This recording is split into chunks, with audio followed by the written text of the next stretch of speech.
When my phone rang and my daughter-in-law said, "Your son died today," I was standing in my kitchen and my son was right beside me rinsing an apple in the sink. I remember the sound of the water more than her voice, that steady rush, like nothing was wrong. I didn't answer her right away. I looked at my son's hands. They were the same hands I used to hold when he crossed the street. Long fingers, a small scar near the thumb from when he was 8 and tried to fix his bike himself. He glanced at me confused, apple still under the faucet.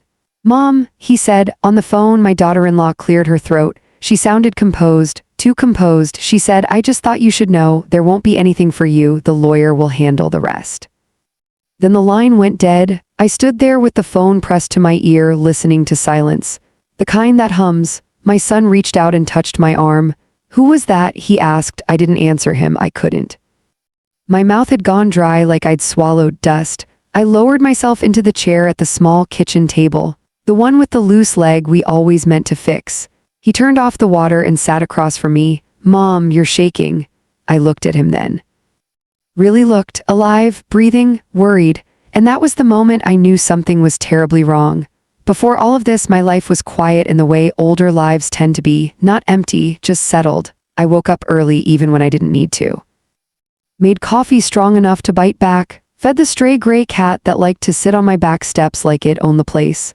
My son Camden had moved back in with me 3 months earlier. He said it was temporary. He always said that. His marriage hadn't ended yet, not on paper, but it had cracked down the middle. You could hear it in his voice when he talked about her. Careful, like stepping around broken glass. I didn't ask many questions. I never had to. He'd sit across from me in the evenings, rubbing his temples, staring at nothing, and I'd know enough. My daughter-in-law, Marissa, and I had never been close. We were polite, smiles at holidays, tight hugs that never lingered. She liked things clean and controlled. Even her laughter sounded practiced, like she'd rehearsed it in front of a mirror. Camden used to say I was imagining it, that she was just private. Maybe I was imagining things I'd been wrong before. Still, when Camden showed up with 2 suitcases and a tired look in his eyes, she didn't call me, didn't text, didn't ask where he was staying. That should have told me something. Our days fell into a rhythm. Camden helped around the house, fixed the fence out back. Took over grocery runs. Sometimes he'd cook and the kitchen would smell like garlic and onions and something hopeful. We didn't talk much about the future. We talked about small things, the neighbor's dog, a movie we'd both seen years ago, the way time sneaks up on you. At night, after he went to bed, I'd sit in the living room with the lamp on low and think about the boy he used to be, the one who slept with his socks on. The one who cried the first day of kindergarten but wiped his face before anyone saw. You never stop being someone's mother, even when they grow taller than you, even when they make choices you don't understand. Marissa had called once before that day, about a week earlier.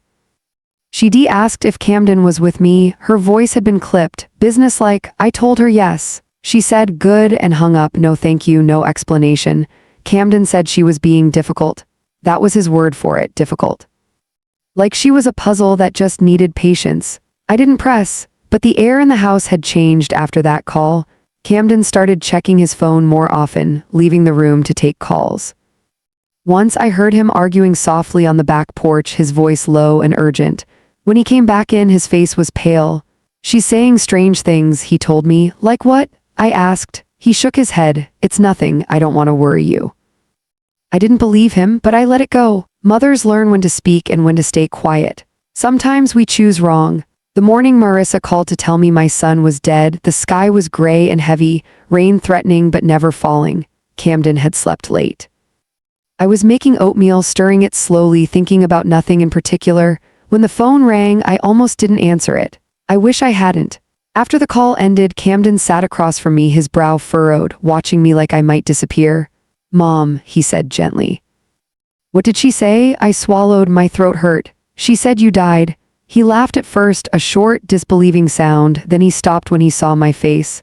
"That's not funny," he said. "I know." We sat there in silence. The oatmeal burned. The smell filled the kitchen, sharp and bitter. "She also said I wouldn't receive anything," I added quietly.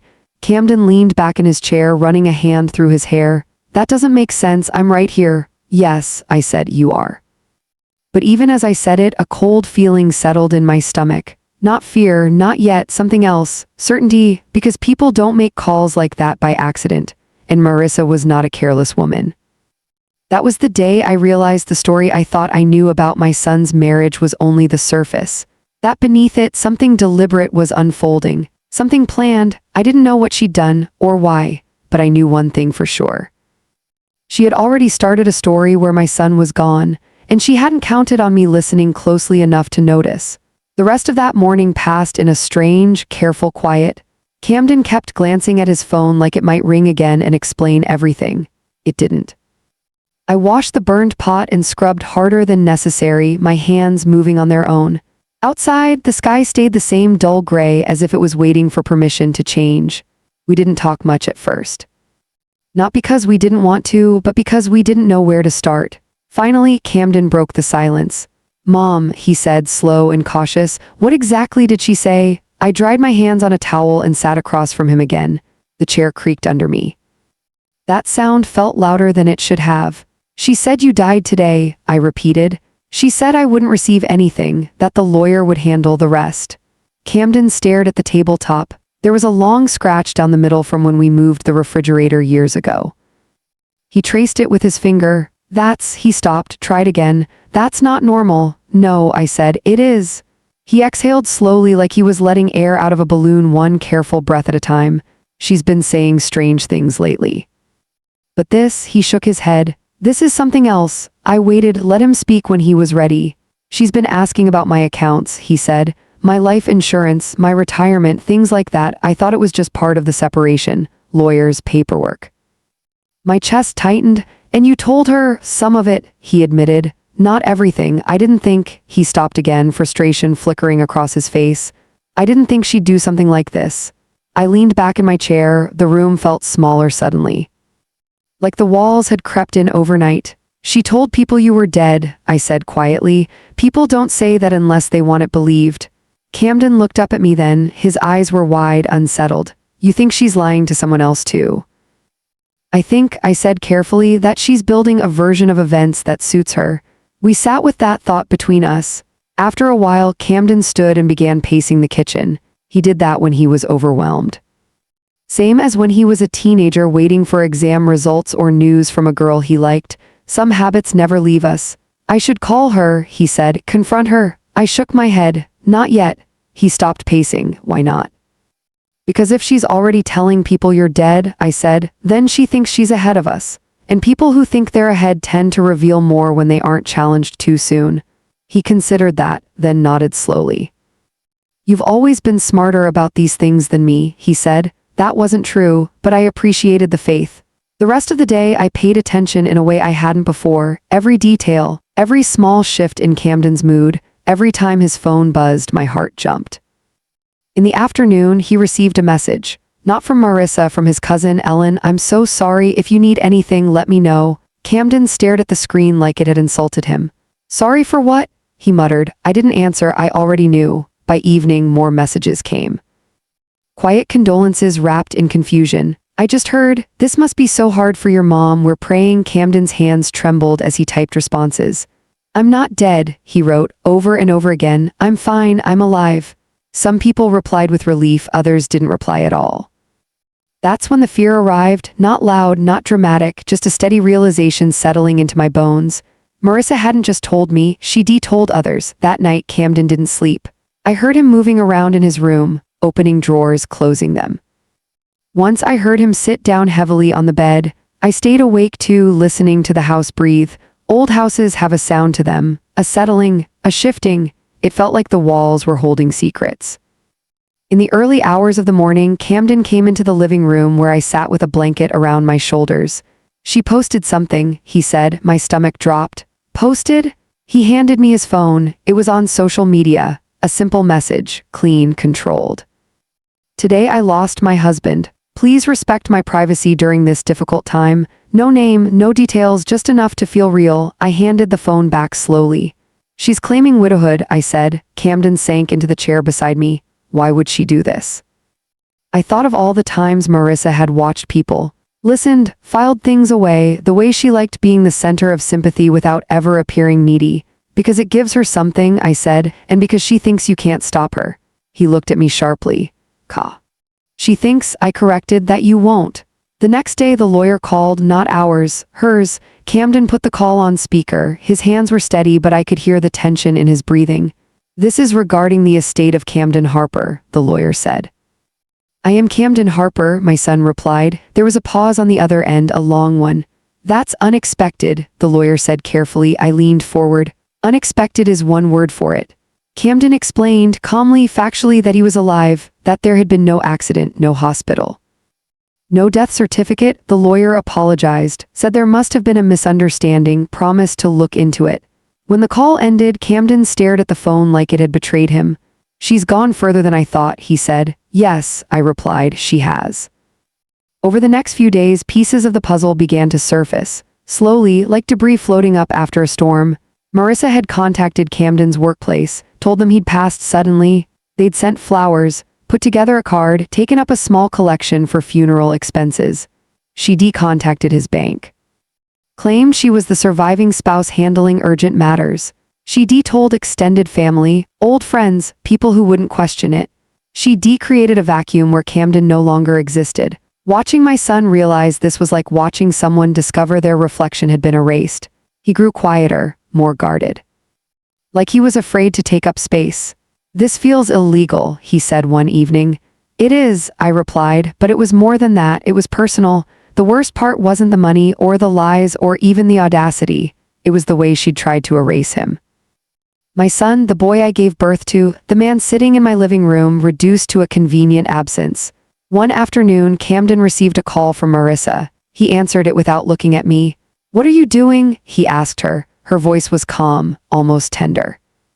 I don't know what you think you're doing, she said, but you're making this harder than it needs to be. I'm alive, he said. Yes, she replied. For now. That sentence hung in the air like smoke. I felt something cold settle in my chest. Stop this, Camden said. You're lying to people. I'm protecting myself, she said, and frankly, you should let this go. It's cleaner that way. Cleaner, he repeated. For everyone, she said, especially your mother. That's when I stood up and took the phone from his hand. This is his mother, I said. There was a brief silence, then a small, almost amused sigh. Oh, Marissa said, I wondered when you'd get involved. I was involved the moment you told me my son was dead, I replied. She didn't deny it. You always were dramatic, she said lightly. I thought it would be easier if you heard it from me. Easier for who? I asked. For all of us, she said. Camden and I are done. This just speeds things along. You don't get to kill someone off because it's convenient, I said. She laughed softly. You'd be surprised what people accept when it's presented properly. I handed the phone back to Camden. My hands were shaking now. After the call ended, neither of us spoke for a long time.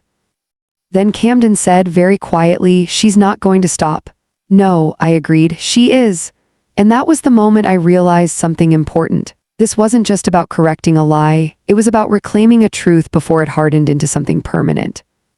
And if Marissa wanted to write a story where my son no longer existed, then she was about to learn how fiercely a mother protects her own.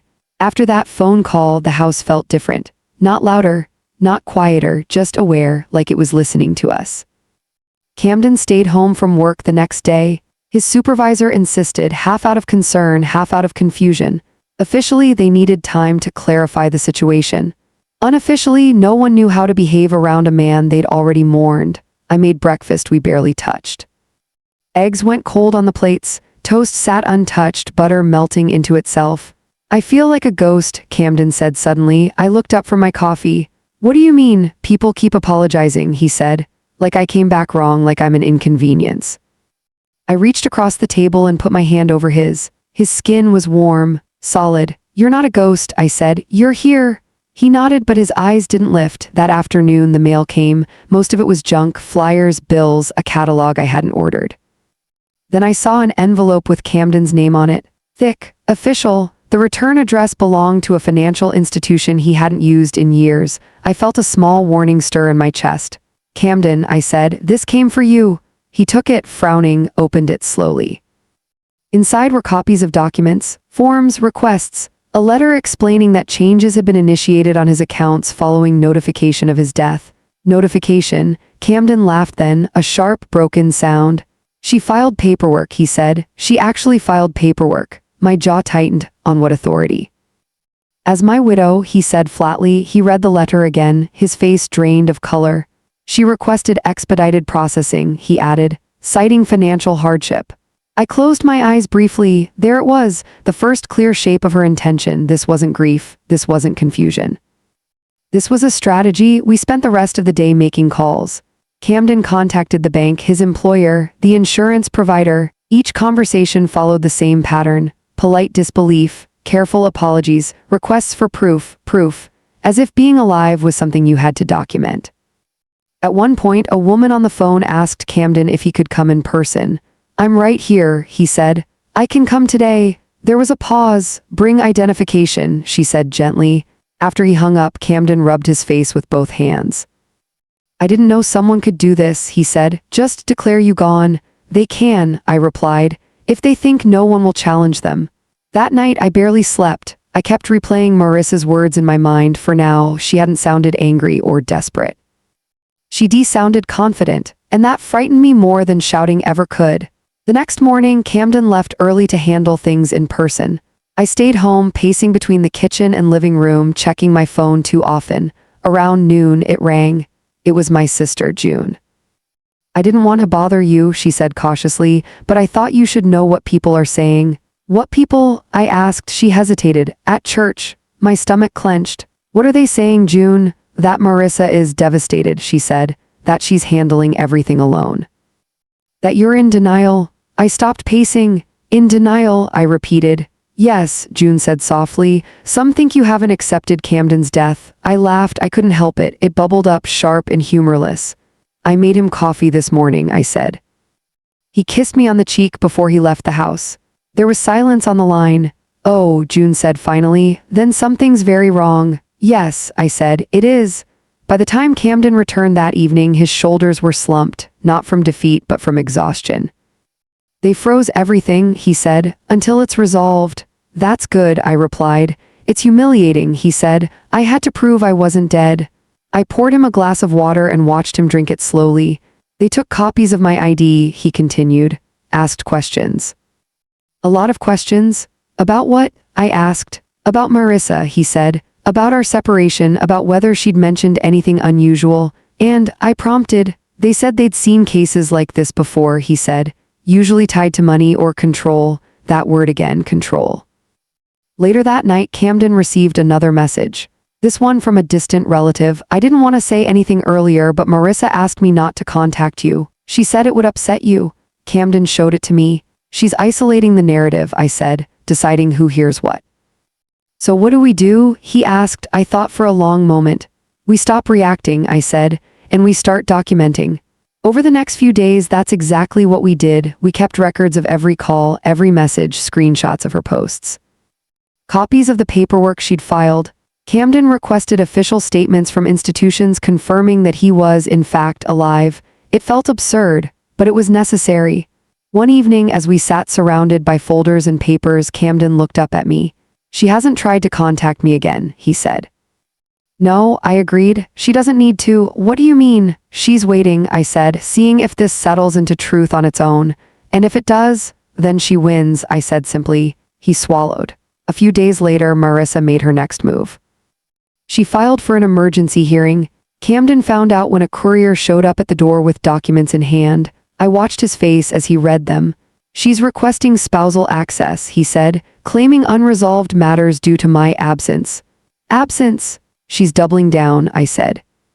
Yes, he replied, she is. At the bottom of the documents was a familiar phrase, widowed spouse. Camden closed the folder slowly. I trusted her, he said, even when things were bad. I placed a hand on his shoulder. People don't reveal who they are when things are easy, I said. They reveal it when they think they're losing.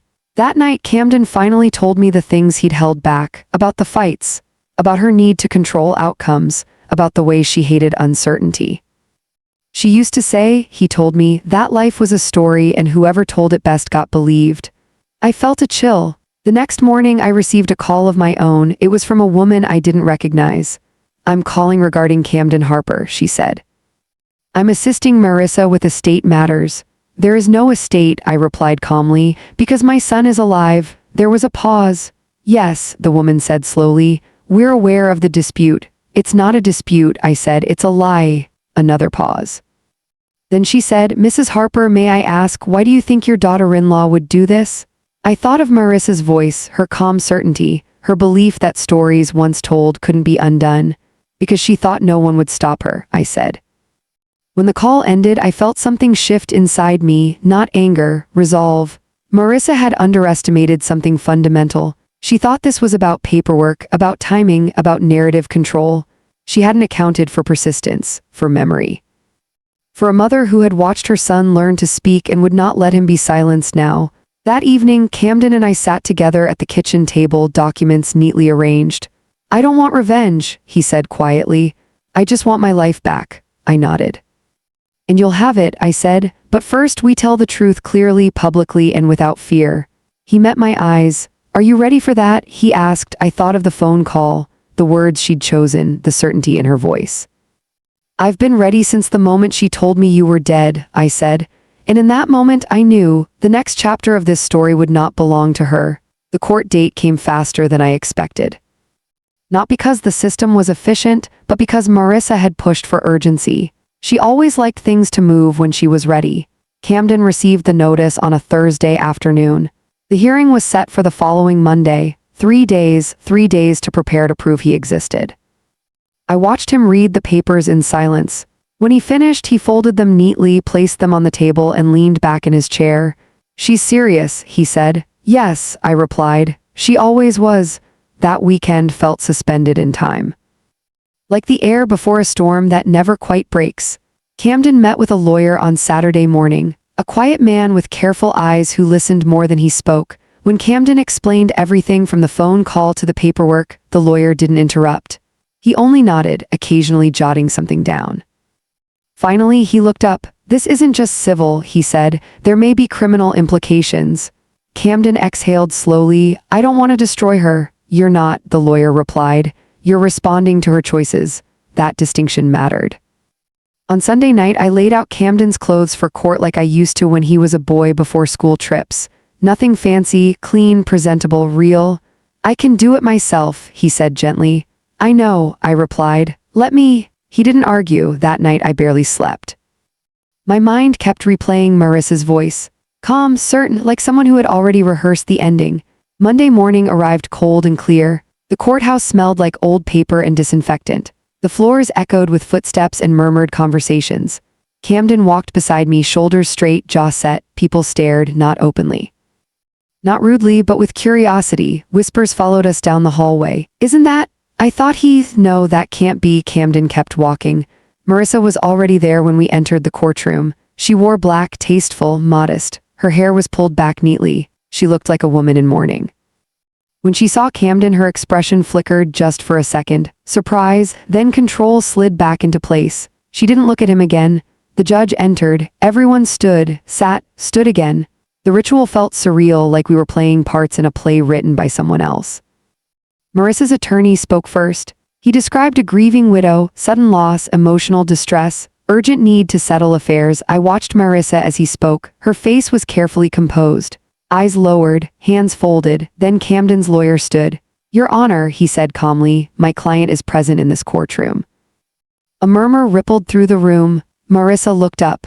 This time she didn't hide her reaction. Her eyes widened, her lips parted slightly, not in fear but in irritation, like someone whose schedule had been disrupted. The judge leaned forward.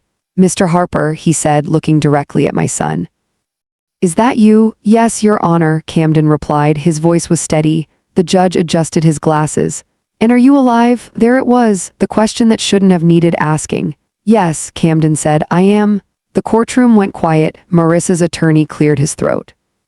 There appears to have been a misunderstanding that involved legal filings, public statements, and financial requests, the judge interrupted, all based on the assertion that this man was deceased.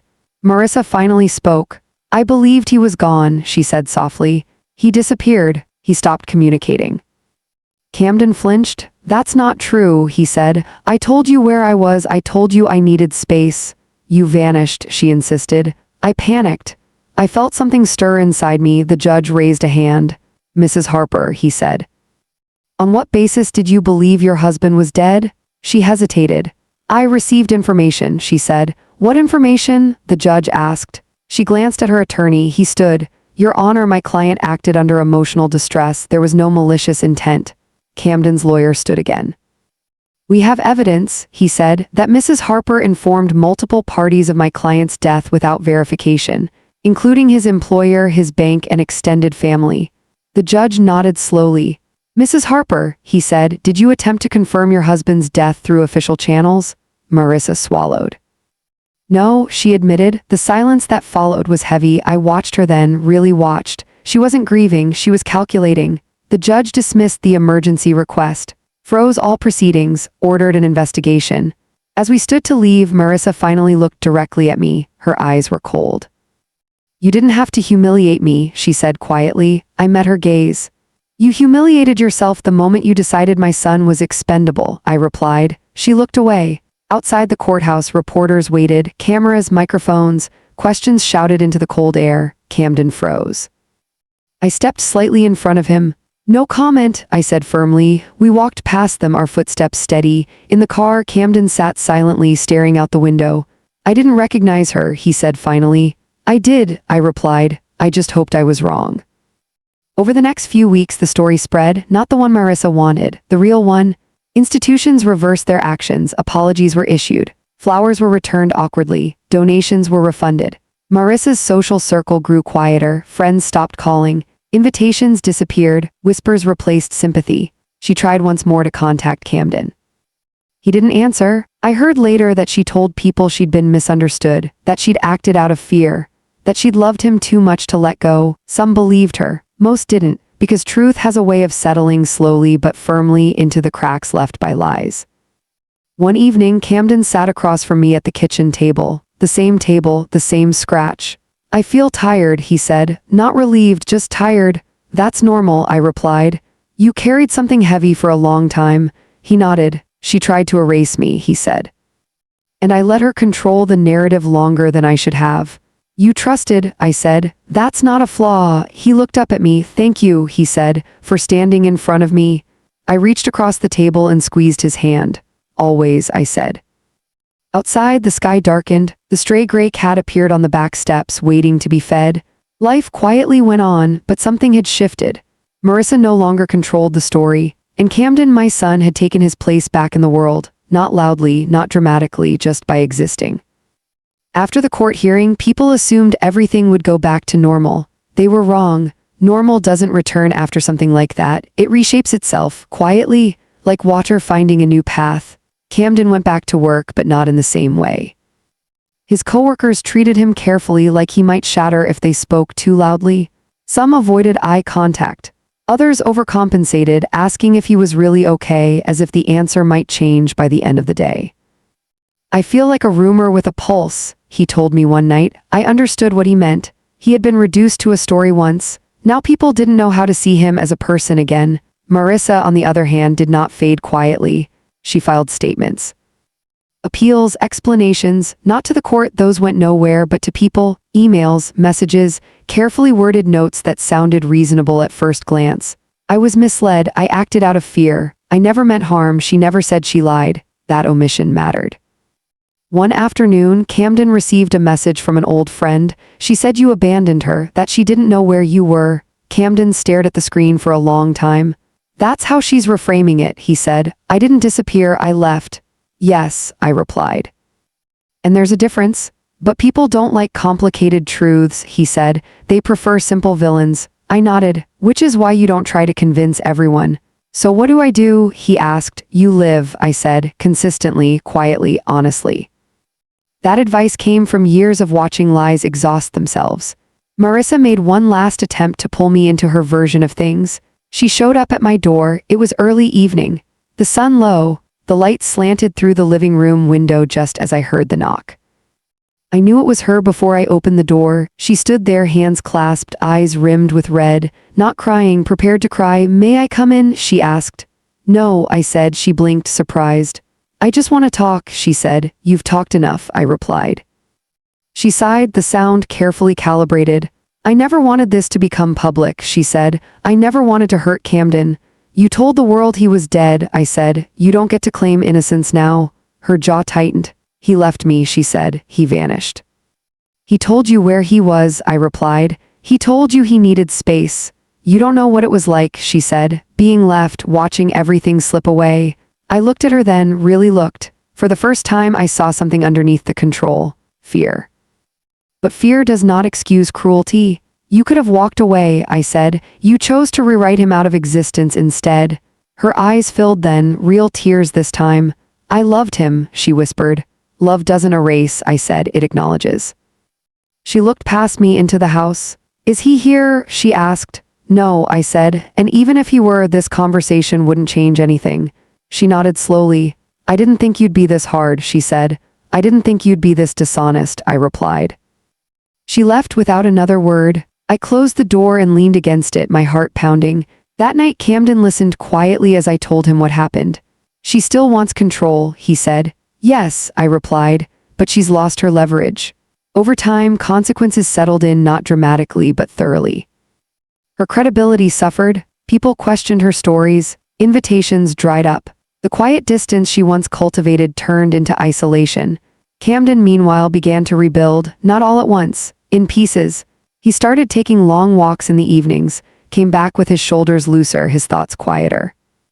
He reconnected with friends who had believed him without question. He laughed more easily. One night, as we sat on the back steps watching the gray cat eat, he said, I think I stayed in that marriage because I didn't want to be the bad guy. I considered that. Leaving doesn't make you bad, I said. Staying silent when something is wrong does more damage. He nodded. I won't do that again, he said. The investigation concluded quietly. No dramatic headlines, no handcuffs, just a formal record, false statements, misrepresentation, intent to deceive. Enough to end any further attempts, enough to mark the truth. One afternoon, Camden received a letter, not from Marissa, from the court. His name, correctly spelled, no qualifiers. He held it for a long time before opening it.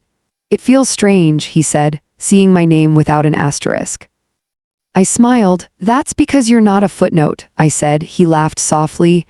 Life didn't return to what it was before, but it moved forward. And sometimes that's the better ending. By the time winter arrived, the noise around Camden's name had quieted. Not because people forgot, but because there was nothing left to argue about. The truth had settled where it belonged, firm, unmovable, no longer interesting to those who thrived on confusion. That was when the real work began. Healing doesn't happen while the world is watching. It happens after. In the stillness that follows, Camden started therapy. He didn't announce it. He just began leaving the house on Thursday afternoons and coming back quieter, lighter somehow, like he'd set something down. I didn't realize how much of myself I was shrinking, he told me one evening as we washed dishes side by side. I handed him a plate. That's what control does, it teaches you to disappear politely. He nodded. Some nights he talked about the marriage. Not the big fights, but the small moments he'd ignored. The way Marissa corrected his words in public. The way she decided what version of him people would see. She always said she was just helping me sound better, he said. And did you? I asked. No, he replied.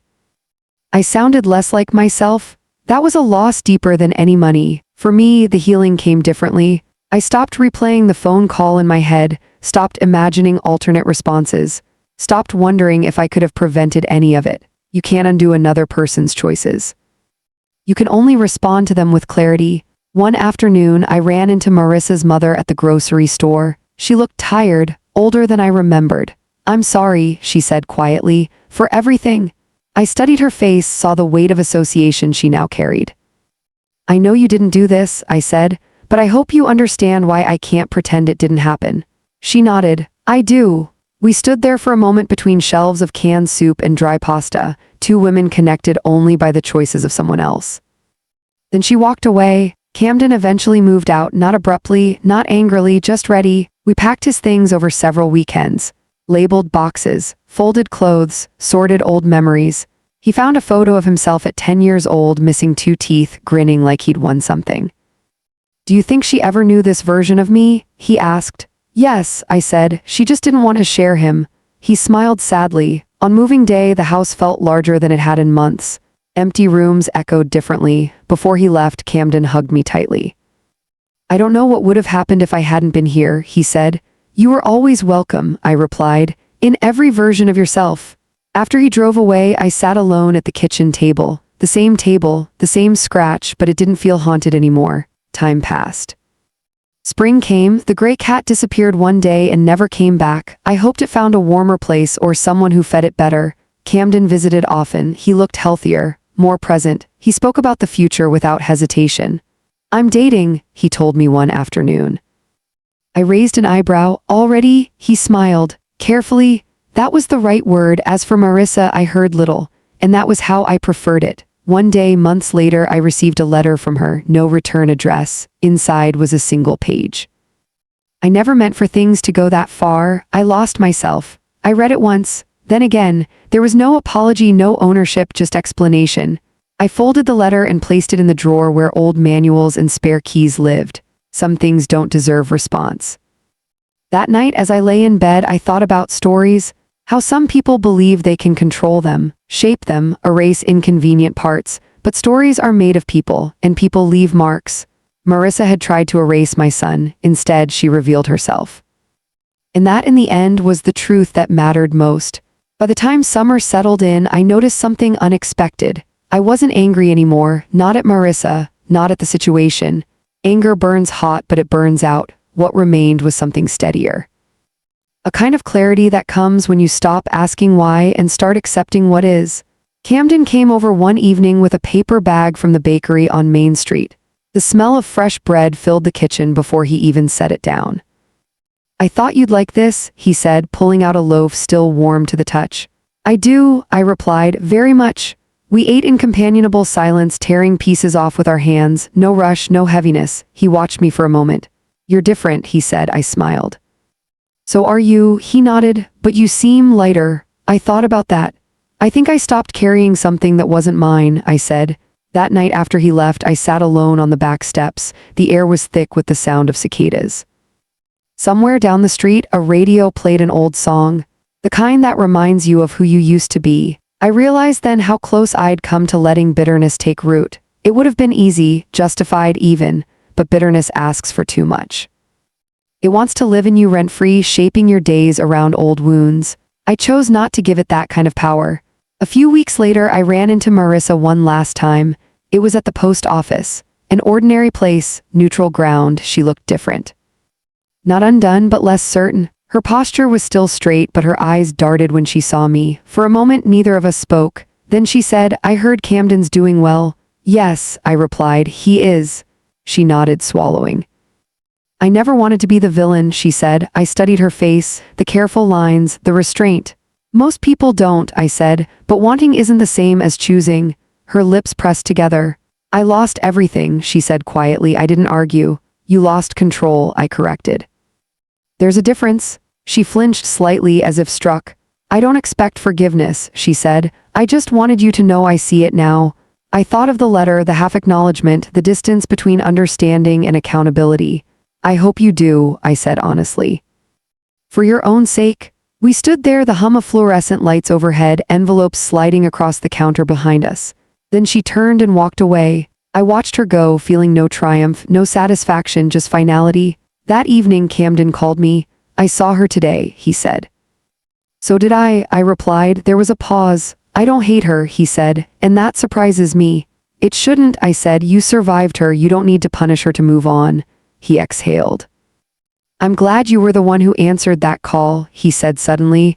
I knew what he meant. If she'd told someone else, if the lie had landed somewhere softer, things might have unfolded differently. Mothers know when something doesn't make sense, I said. Even when we don't understand it yet. After we hung up, I sat at the kitchen table once more. The table had seen everything. Fear, resolve, silence, and now peace. I thought about how easily a story can be hijacked, how quickly people accept what is presented confidently. How dangerous it is to assume truth doesn't need defending. But I also thought about resilience, about the quiet strength it takes to stand up, not loudly, not theatrically, but steadily. Camden didn't prove he was alive by shouting. He proved it by living, and I learned something too. That love isn't just tenderness, it's vigilance. It's the refusal to let someone you love be erased. And sometimes it's the courage to step aside once the danger has passed. There is a moment after something terrible ends when you expect relief to arrive all at once. Like a deep breath, like a door swinging open. But it doesn't come that way, it comes in fragments. In mornings where you realize you slept through the night, in conversations that don't circle back to the same pain. In ordinary days that no longer feel like they're waiting for something bad to happen. That was how it ended for me. Quietly, one morning, months after the last court document was filed away, I woke up and realized I hadn't thought about Marissa in days, not with anger. Not with vigilance, not at all. I stood at the sink washing my coffee mug, watching steam curl toward the ceiling and felt something loosen inside my chest. The story had finally let go of me. Camden came by later that afternoon. He didn't announce himself anymore. He just knocked once and let himself in like he used to when he was younger. He carried himself differently now, straighter, not guarded, just settled. He sat at the kitchen table and smiled. "I got the job," he said. I blinked. "What job?" "The one I interviewed for last month," he said. "New department, fresh start." I felt tears rise, unexpected and sharp. "That's wonderful," I said. He nodded. "It feels right, like I'm not trying to prove anything anymore." We sat there for a while talking about practical things. His new schedule, the commute, whether he'd need a second chair for his apartment. At one point he grew quiet. "You know," he said, "for a long time I thought strength meant enduring whatever someone handed you." I waited. "But now I think strength is choosing not to accept a lie even when it's easier." I smiled. "That's a hard lesson," I said, "but it lasts." That evening after he left, I walked through the house slowly, not checking for echoes, not listening for ghosts, just noticing. The scratch on the table, the worn edge of the counter, the place by the door where shoes always landed. These weren't reminders of pain anymore. They were proof of continuity, of life moving forward uninterrupted. I thought again about the phone call that started everything. The confidence in her voice, the finality of her words. "Your son died today." What she hadn't understood, what people like her never understand, is that truth isn't fragile. It doesn't collapse because someone speaks loudly enough against it. It waits. And when someone stands beside it long enough, it reveals itself. I didn't win, Camden didn't win. There were no trophies, no vindication parade, no moment where everything felt triumphant. What we had was something quieter. Integrity, and that was enough. Months later, Camden introduced me to someone new. Her name was Claire. She shook my hand with steady warmth. Looked me in the eye, listened when I spoke. After she left, Camden asked, "So?" I smiled. "She doesn't try to narrate the room," I said. "That's a good sign." He laughed. "Life, I realized, doesn't reward us with perfect endings. It rewards us with honest ones. And honesty, once reclaimed, has a way of protecting itself. Sometimes people ask me how I stayed calm through all of it. The truth is, I wasn't always calm. I was focused. Focused on what mattered, on who mattered. When someone tells you a lie big enough to erase a life, you have two choices. You can panic, or you can stand still long enough for the lie to fall apart under its own weight. I chose the second, because I had seen my son take his first breath. Because I knew the sound of his laughter. Because no one gets to tell a mother that her living child is gone and walk away unchanged. So if you're listening to this and you've ever felt erased, if someone has tried to rewrite your story without your consent, if you've been told in words or in actions that your existence is inconvenient, let me tell you something. Truth doesn't need permission to survive. It just needs one person willing to stand beside it. I did, and my son is still here.